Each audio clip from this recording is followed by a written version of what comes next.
Kryptopterus vitreolus, also known as the ghost fish, has translucent scales without pigment, making it an unusual aquarium fish.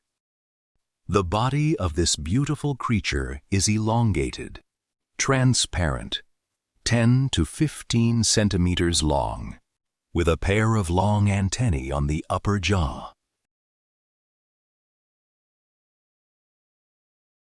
This creature has a daily social life, feeding on pelagic hemipterans, small fish, insects, and crustaceans.